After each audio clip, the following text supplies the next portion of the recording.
Alright, another 10 gauge loading video.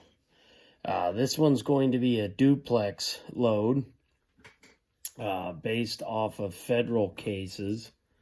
Had a couple private messages. Strange some of you guys don't leave comments. Anyways, I'll give the details going forward. So yeah, this is federal case. This is slightly different. They do crimp well. I don't think they crimp as good as the Remington cases, because those are definitely my preference, as I stated in the first video. Regardless, I'll give you the data, but, you know, like I said, use it at your own risk. That's your choice, right? If you're going to do this or you're not going to do it. Once again, federal cases, doesn't really matter if it's the originals. These were actually ballistics products purchased. They're the equivalent of the original Black Cloud. I think I have one here to show you. I believe I do.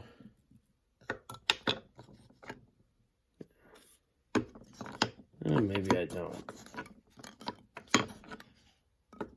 But, anyways, so you can tell between these two here, this one has like a more defined rib on it, and this one doesn't. So I don't know if one loads better than the other, but you can tell, as for holding crimp memory, this one with the more defined ribs definitely has more memory. This one kind of still looks almost round, like it's new yet.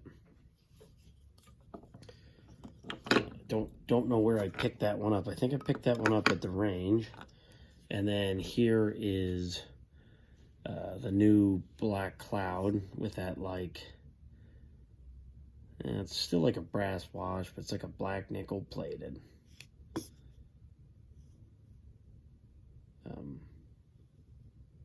So that's Black Cloud. Anyways, I'll give you the details on the wad. I basically use the same wads pretty much exclusively now. These are TU PRW 105s. These are 10 gauge 3.5 inch steel shot wads. They are ounce and 5/8 designation. Pretty much all I use. You can probably see a little bit of dust on there. That is Ballistics Products Mica Wad Slick. Helps get the wads and send them home. It's just a generic push rod. You can buy that from Precision Reloading. Works pretty good. You could use a dowel rod. I used a magic marker for a year or two. CCI 209 Magnums. I know everybody's probably thinking, how comes I'm not using 209As? Like I said in the last video, I've had really good luck with Magnums. I do have 209As, I just prefer the Magnums. CCI 20. And this is the funnel I use. I know a couple guys asked, listen, I don't know where I got this thing. I have no idea. It's an old funnel. It came in a whole reloading set I bought. I kind of buy and resell and trade and whatnot. I have no idea where that came from. So the gentleman who asked me to do a federal cases load up, I have no idea where I got it.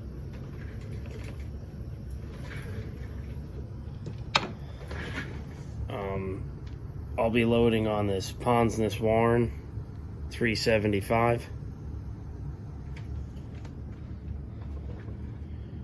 And so I drop my powder in a RCBS Uniflow, gets me really close, and then I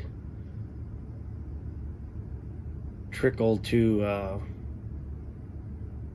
the final grain weight, and then I'll be using zinc plated steel. This will be 1 shot over B shot. I won't be using an overshot card on this one. I don't use those. I don't think you need them. I do have them, but I just don't think they're necessary. I don't know what you guys think, but it doesn't look necessary to me. So those are 2 different types of federal cases, and they both look pretty darn good to me. So let's get started here.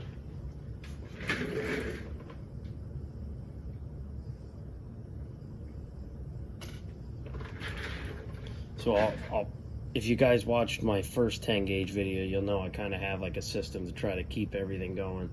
So start with this will be a black cloud. I believe this should be a once fired case here. Load it up in, wad ready, grab a primer. You want to guide your hole up through here in this full-length sizing die so you don't buckle anything.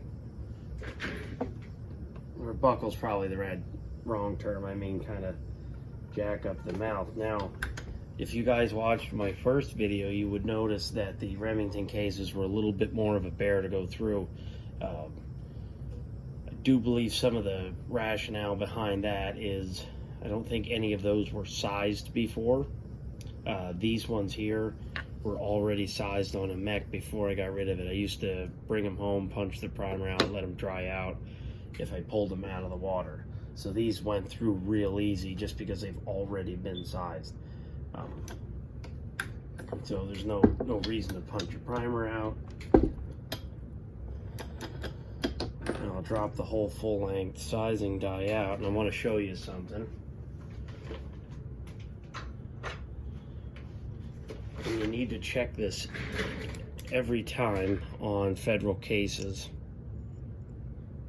So I want you to see that. You see how you can see the face of the primer, but there's a little bit of cardboard because these are paper base wad. All federals that I've seen are paper base wad, okay? So what you're seeing there is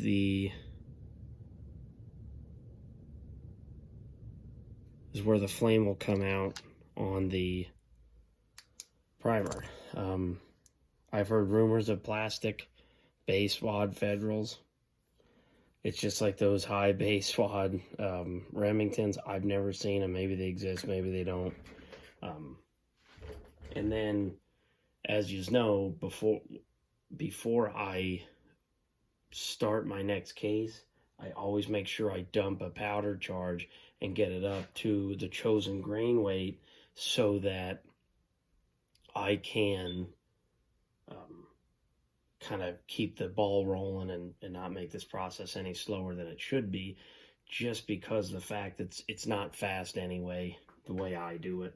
And I think most guys that use steel powder like I'm using, I think I actually did forget to mention that, but that's what I'm using. Anyways, it's a slower process the way I do it. I don't know if you can really drop steel powder out of these machines that fast, and when you're doing duplex loads or accuracy anyways, because it's so bulky, it's really best, I think, to do it the way I'm doing it now, and then just trickle up. And I've been doing that for every round of steel shot that I've ever loaded. And the research I've seen, it seems like most people do that anyway. And I believe that they recommend that you hand weigh each steel charge.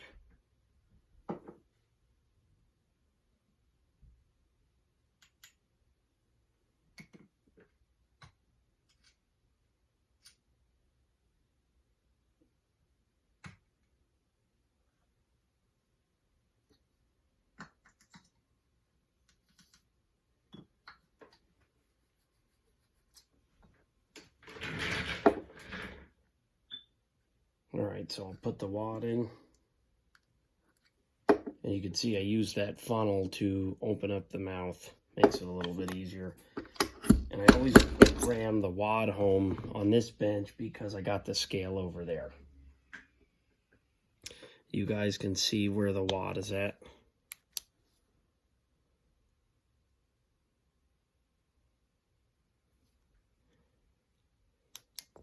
And these stick out a bit further than the Remingtons too, even though they're a similar length. And I do believe it's because the rims are a bit more shallow, not so long.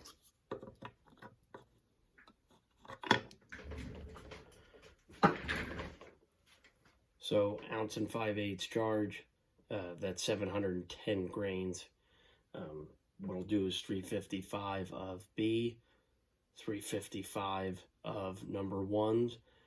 Heaviest pellets always on the bottom. I've put this stuff on paper. I've tried mixing, light on the bottom, heavy on the top, and I've always had the best luck with the heaviest pellets on the bottom, whether it's, doesn't matter what it is. 2s over 1s, 1s over Bs, whatever.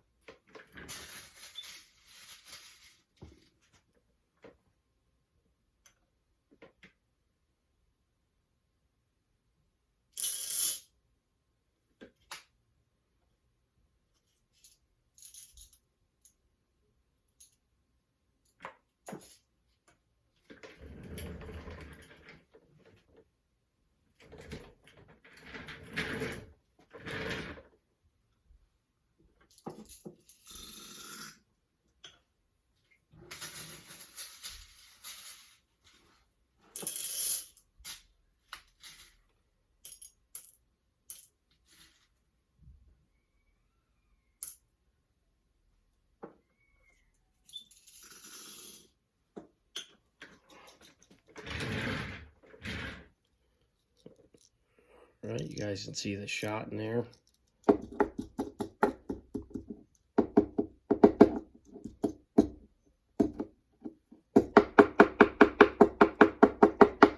Sometimes I gotta tap it because it's pretty tough to fit 710 grains. You start getting these bigger pellets. And if you're wondering, this is a whole full-length sizing die. Is used on these presses, and it's kind of one of the beauties. And I've been trying this method here, where I just kind of tap the metal pre-crimp, and I'll show you what that looks like.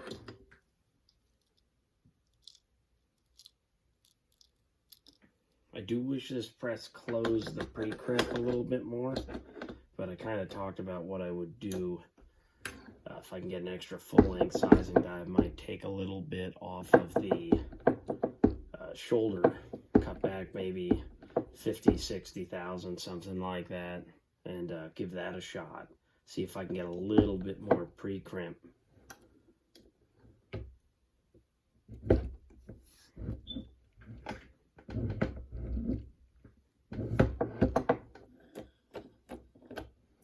This is the station that you push the finished shell out.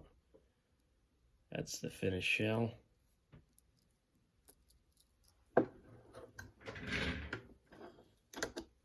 And then this is the taper crimp station.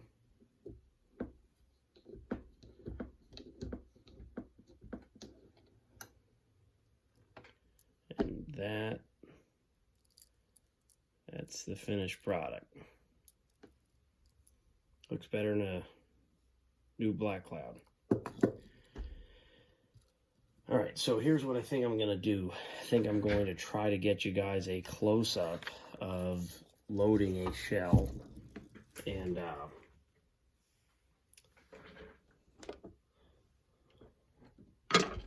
see if I can do that for you.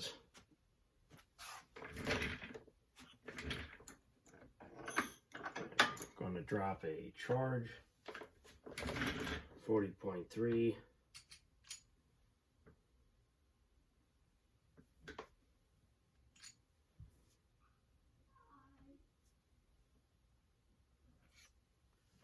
All right, so we have 40.5 there.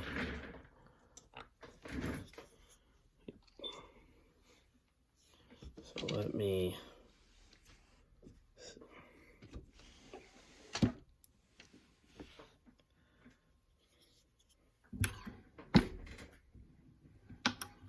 get this in the correct station, and I'll put my primer in the post. Like I said, you gotta make sure you guide this up so you don't mess up the mouth.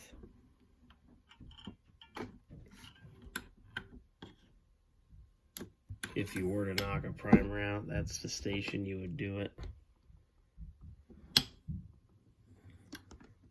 And then got my primer seated.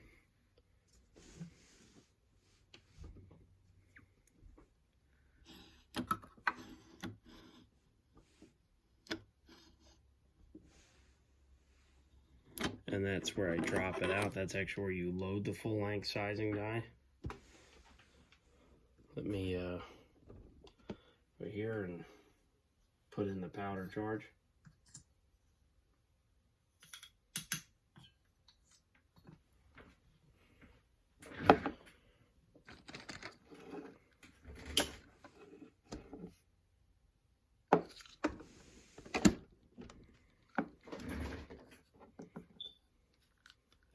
That's what the wad looks like, if I haven't shown that.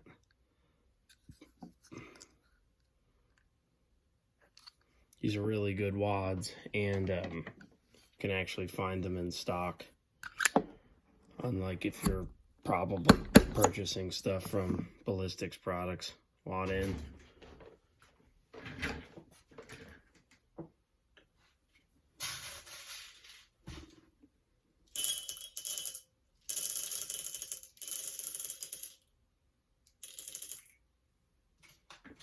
Wow. 358 grains of these. We'll do 354 of number 1.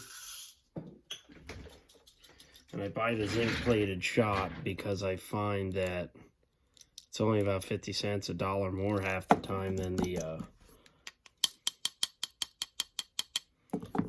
non-zinc plated version.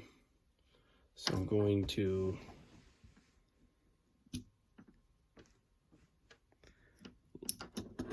load the full length sizing die in with everything, all the components in it. All right.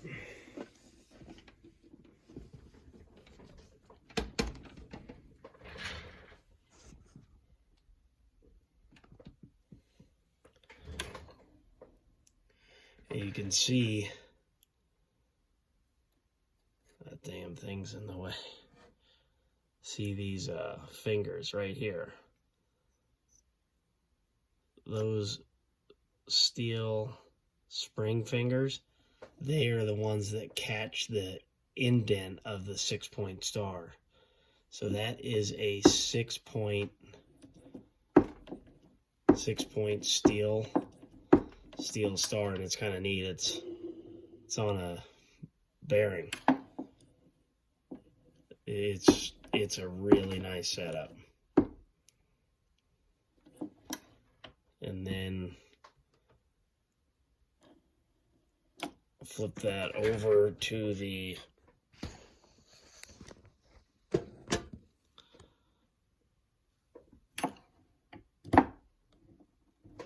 crimp station.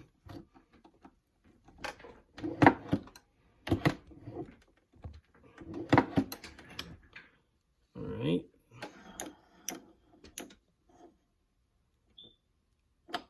Now this, I'm going to show you what it looks like in the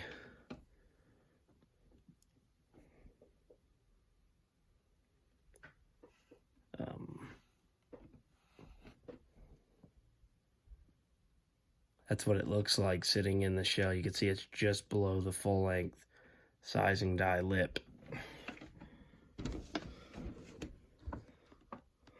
push this out, and then you could see the shell. Oh, well, should have caught that. Comes out. There is the finished product after crimp. Now I'm going to put it on the taper crimp. You guys know, if you watched the first video, I really like this die. And remember, you have to have, it has to be in the wad guide station because of that post relationship with the back.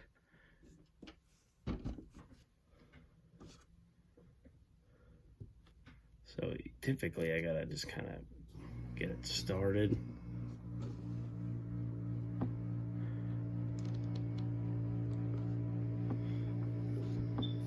And then I'll spin it like that, just kind of work it in.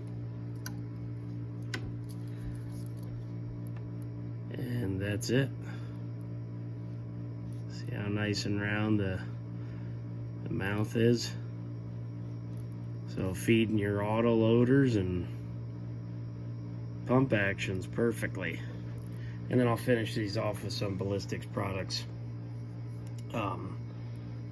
Crimp sealant, but you guys can see there's no pinhole on this one, but now these haven't been fired as much because, as I said before, I've had occasional issues with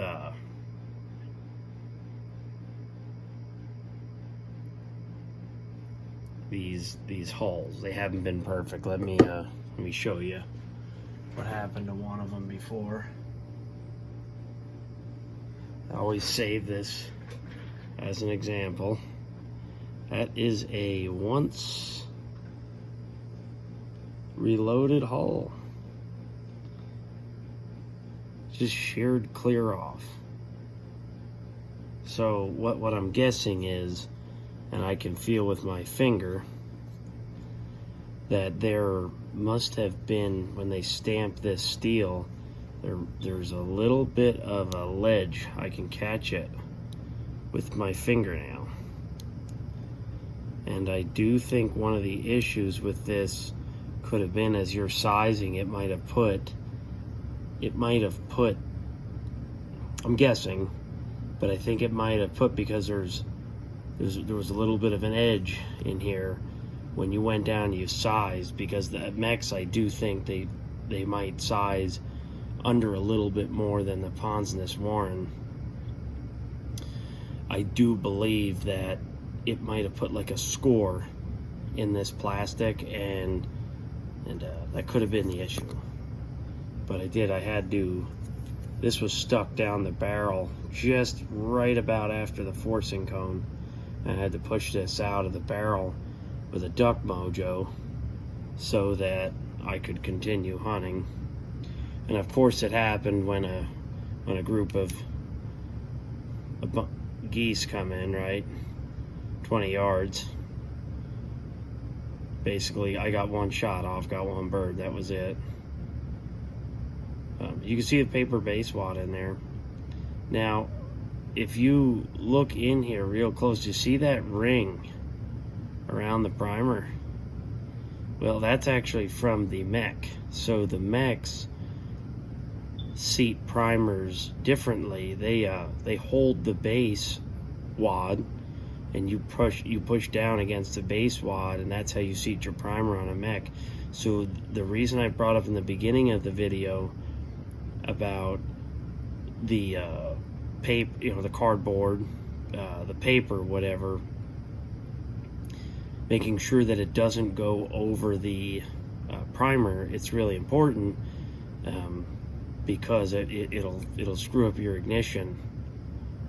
I did have that happen once with these too, and now I check ahead of time. If you use a mech, it's more important than in my situation, because I'm not pushing against the base wad.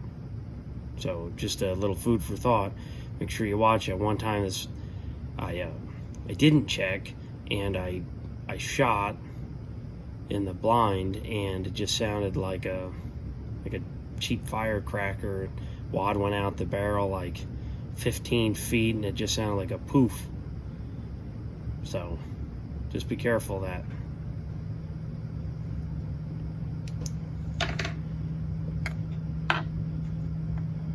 So I guess I'll load. I'll just kind of load one more here, and I'll try to go through this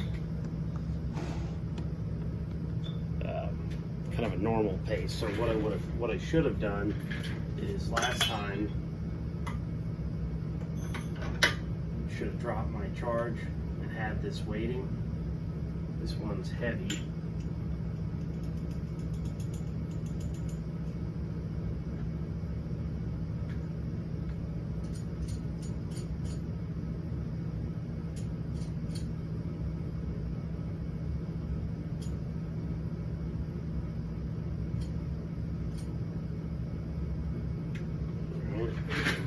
So why don't we do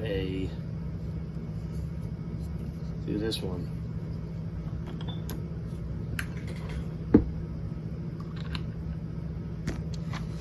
Grab so this certainly isn't a game of speed.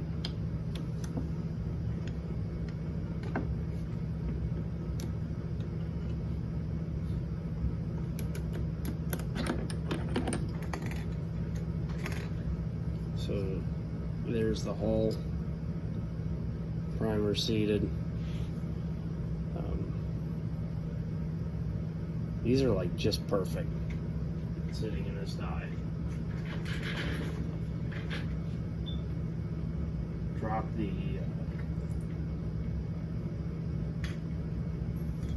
powder charge. Connect the mouse just a little bit.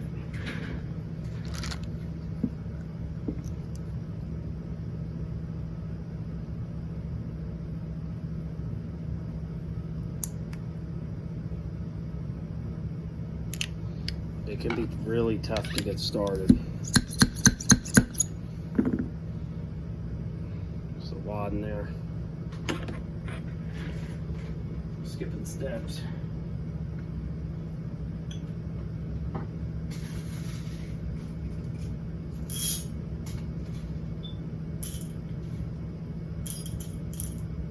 Do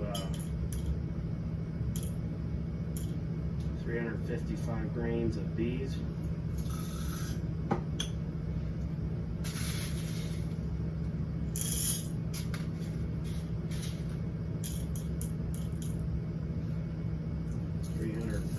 Of ones. So it's just a hair over ounce and 5/8. If you guys have never heard of, I know one shot isn't common. I know B shot is even less common, especially in steel. It's really great in steel shot, especially when you're using a 10 gauge with ounce and 5/8, because you get like 100 and almost, I think it's like 135 to 140 pellets roughly, an ounce and 5/8 charge. And that's almost as much, I believe, as number 2s in an ounce and a quarter 12 gauge 3-inch. So I really like that you get a much bigger pellet and you get a heck of a lot better performance, especially at any sort of range.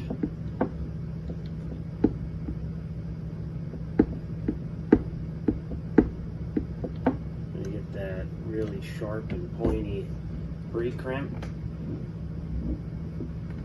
I always kind of doubled back and made sure that I got it just right. One's not as pretty, that's for sure. It'll work.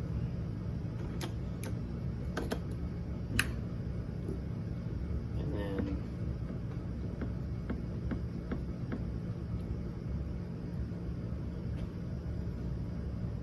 got a nice taper on that.